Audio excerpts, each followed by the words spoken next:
ಇದು ನೋಡ್ರಿ ನಮ್ಮ ಜನ.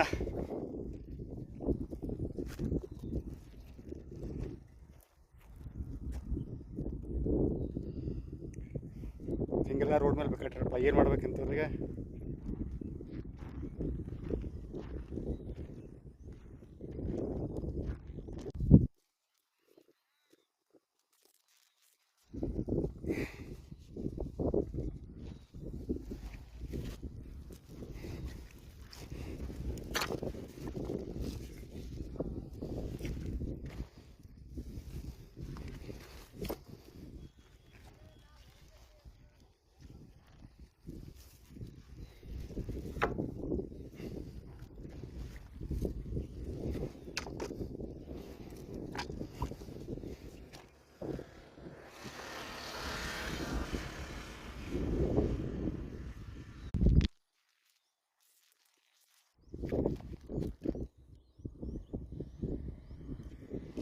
ನೋಡಿದ್ರಲ್ಲ ಸ್ನೇಹಿತರೆ, ಯಾವ ರೀತಿ ಒಂದು ಕೇಸರಿ ಧ್ವಜ ನೆಲದ ಮೇಲೆ ಬಿದ್ದು ಮಣ್ಣು ಮುಕ್ತಾ ಇದೆ ಅಂತ.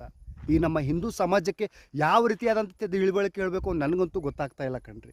ಯಾಕಂತಂದರೆ ರಾಮ ಜಯಂತಿ, ಛತ್ರಪತಿ ಶಿವಾಜಿ ಮಹಾರಾಜರ ಜಯಂತಿ, ಬಸವಣ್ಣ ಜಯಂತಿ ಮುಂತಾದ ಅನೇಕ ಮಹಾನ್ ಹಿಂದೂ ಸಾಮ್ರಾಟರ ಜಯಂತಿಗಳಲ್ಲಿ ಈ ಒಂದು ಕೇಸರಿ ಧ್ವಜ ಅತಿ ವಿಜೃಂಭಣೆಯಿಂದ ಆ ಒಂದು ದಿವಸ ಹಾರುತ್ತೆ. ಆದರೆ ನೆಕ್ಸ್ಟ್ ಡೇ ಈ ರೀತಿಯಾದಂಥ ಅವಘಡಗಳು ಕಾಣ್ತವೆ.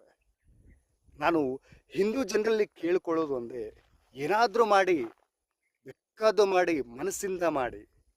ಆಡಂಬರದ ಜೀವನ ಬೇಡ. ಒಂದು ದಿವಸದ ಈ ಒಂದು ಫಂಕ್ಷನ್, ಈ ಒಂದು ವಾತಾವರಣ ಬೇಡ. ಮನಸ್ಸಲ್ಲಿಟ್ಕೊಳ್ಳಿ, ನಾನು ಹಿಂದೂ, ನಾನು ಸನಾತನ ಧರ್ಮದ ಅಂತ ಗರ್ವದಿಂದ ಹೇಳಿ ಅದೇ ರೀತಿ ನಡೆದುಕೊಳ್ಳಿ.